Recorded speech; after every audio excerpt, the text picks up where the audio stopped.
मित्रांनो, हा आहे छोटा नागपूरचे घनदाट जंगल. शतकानुशतके या भूमीवर निसर्गाशी एकरूप होऊन जगणारा मुंडा समाज.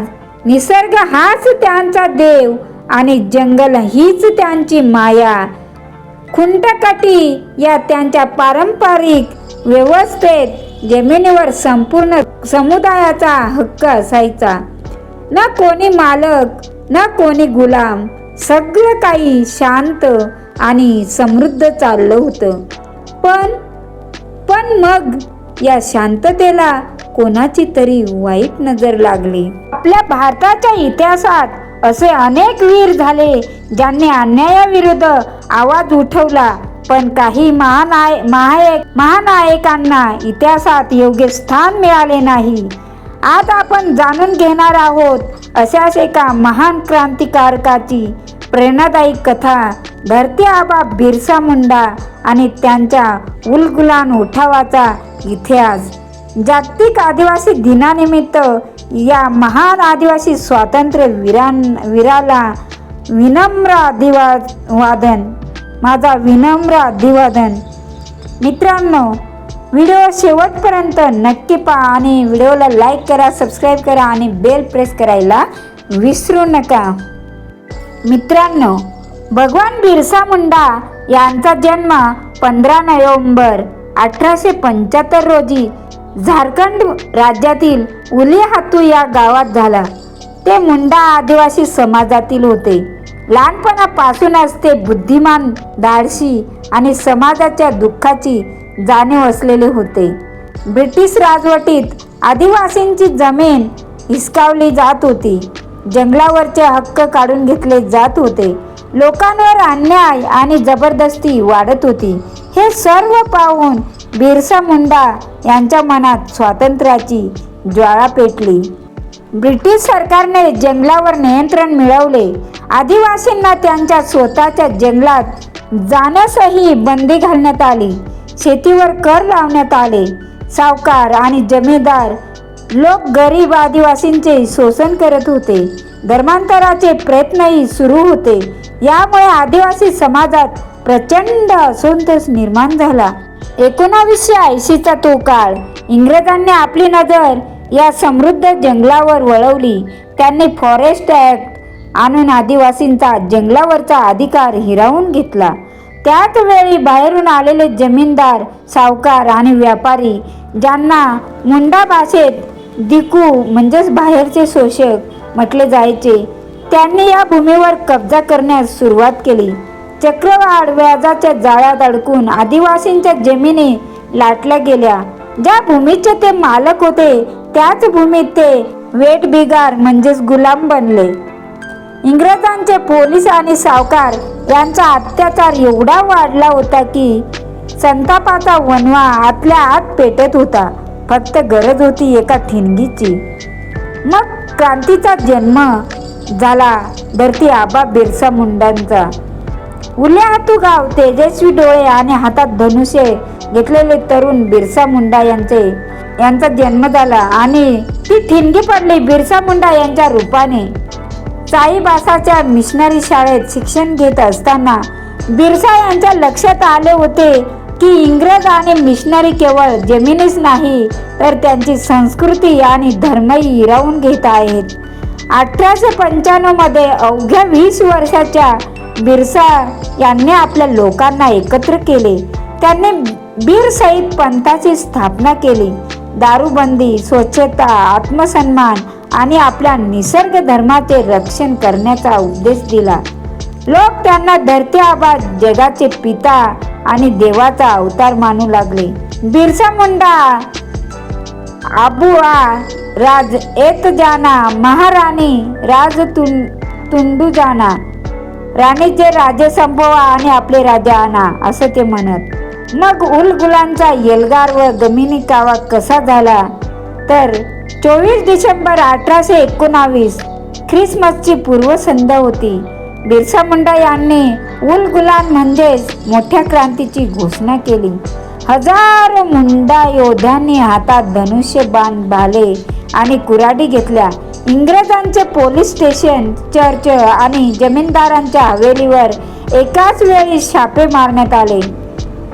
पाहता तर काय इंग्रजांकडे आधुनिक बंदुका आणि तोफा होत्या, पण बिरसांच्या सैनिकांकडे गमिनी कावा आणि जंगलांची पूर्ण माहिती. विषारी बाणांचा वर्षाव करून मुंडा क्रांतिकारकांनी इंग्रज सैन्यात घबराट पसरवली. इंग्रज सरकार पूर्णपणे हादरले होते. मग काय डोंबारी टेकडीचा जुलियनवाला बाग. मित्रांनो, तो दिवस होता 9 जानेवारी 1900. झारखंडच्या इतिहासातील सर्वात असा काळा दिवस आणि सर्वात छोट्याशा दिवस. डोंबारी टेकडीवर बिरसा मुंडा आपल्या हजारो अनुयायांसह सभेसाठी जमले होते. ब्रिटिश कमिशनरी स्ट्रीटफील्ड याने सैनिकांसह टेकडीला चारही बाजूनी वेढा घातला. इंग्रजांनी शरणागती पत्करण्यास सांगितले, पण बिरसा मुंडा या योद्ध्यांनी नकार दिला. त्यानंतर सुरू झाला अंधाधुंद गोळीबार. गोळीबाराचे आणि किंकाळ्यांचे आवाज, तोफा आणि बंदुकांच्या गोळ्यांसमोर आदिवासी आपले पारंपरिक धनुष्यबाण घेऊन लढत राहिले. महिलांनी हातात भांडी आणि भाले घेऊन इंग्रजांचा सामना केला. डोंबारी टेकडी रक्ताने लाल बुंद झाली. शेकडो निष्पाप मुंडा शहीद झाले. जालियनवाला बागेच्या 15 वर्षाआधी घडलेला हा नरसंहार इतिहासाच्या पानात दबून राहिला, पण उलगुलान थांबला नाही. मग डोंबारीच्या युद्धानंतरही बिरसा मुंडा इंग्रजांच्या हाती लागले नाहीत.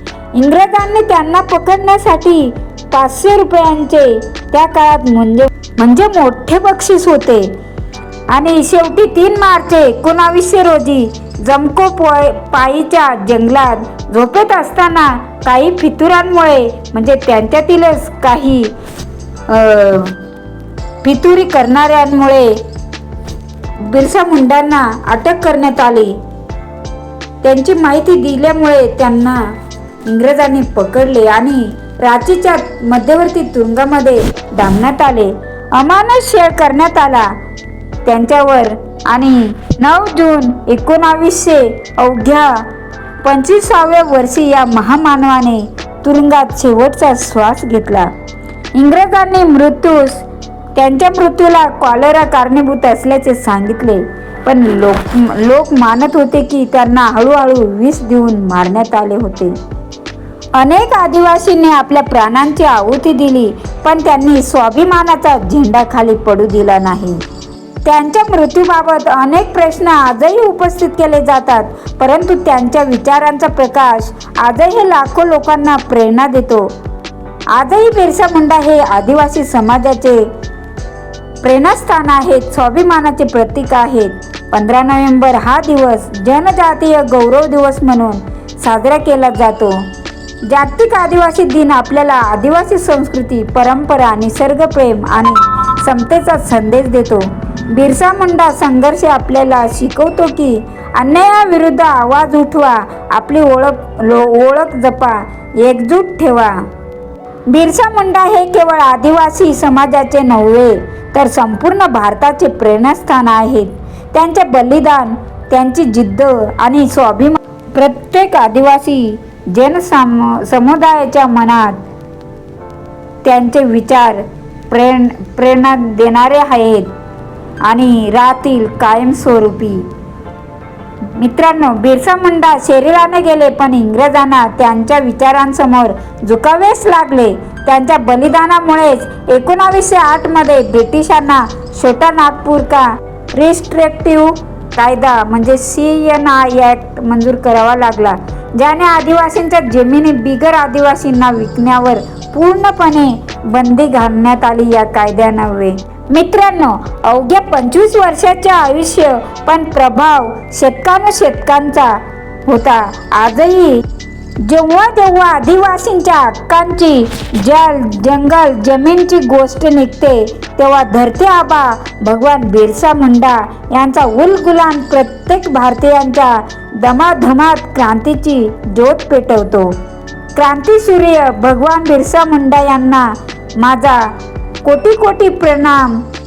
जय भगवान बिरसा मुंडा की जय. तर मित्रांनो, मी एक कविता तयार केली आहे, तर ती तुम्हाला वाचून दाखवते.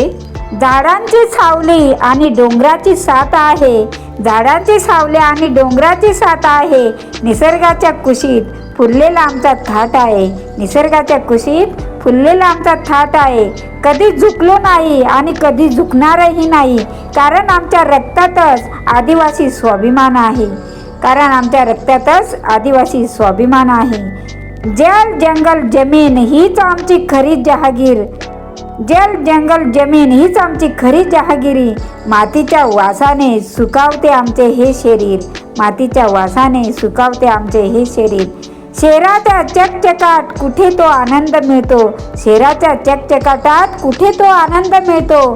या निसर्गाच्या कुशीत राजासारखा जगतो हा आदिवासी फकीर, राजासारखा जगतो हा आदिवासी फकीर. बिरसा आणि तंट्या मामांचा वसा आम्ही चालवतो, बिरसा आणि तंट्या मामांचा वसा आम्ही चालवतो. कष्टाच्या भाकरीतही आनंदाचे गाणे गातो, कष्टाच्या भाकरीतही आनंदाचे गाणे गातो. डोंगरा एवढी जिद्द आणि नद्यांसारखा खळखळणारा विचार, डोंगरा एवढी जिद्द आणि नद्यांसारखा खळखळणारा विचार. आम्ही मातीचे लेकरं निसर्गाचा करतो सन्मान नेहमीच पार, आम्ही मातीचे लेकरं निसर्गाचा करतो सन्मान नेहमीच पार. वारली चित्रात रंगते आमची ही कहाणी, वारली चित्रात रंगते आमची ही कहाणी. तारप्याच्या तालावर डोलते आमची तरुणाई, आधुनिकतेच्या प्रवाहात विसरणार नाही मुळे, आधुनिकतेच्या प्रवाहात विसरणार नाही मुळे. हीच आदिवासी संस्कृतीची खरी ओळख आणि पुण्याई, हीच आदिवासी संस्कृतीची खरी ओळख आणि पुण्याई. जय बिरसा मुंडा, जय उलगुलान. मित्रांनो, तुम्हाला व्हिडिओ कसा वाटला मला कमेंट करून जरूर कळवा आणि आदिवासी दिनाचा सर्वांना माझ्याकडून खूप खूप खूप खूप शुभेच्छा. आणि व्हिडिओ आवडला असेल तर लाईक करा, सबस्क्राईब करा आणि बेल प्रेस करायला विसरू नका. पुन्हा असाच एक आदिवासी क्रांतीवीरावर दमदार व्हिडिओ घेऊन येत आहे, तोपर्यंत तुम्ही हा व्हिडिओ बघा. जय जोहार, जय आदिवासी.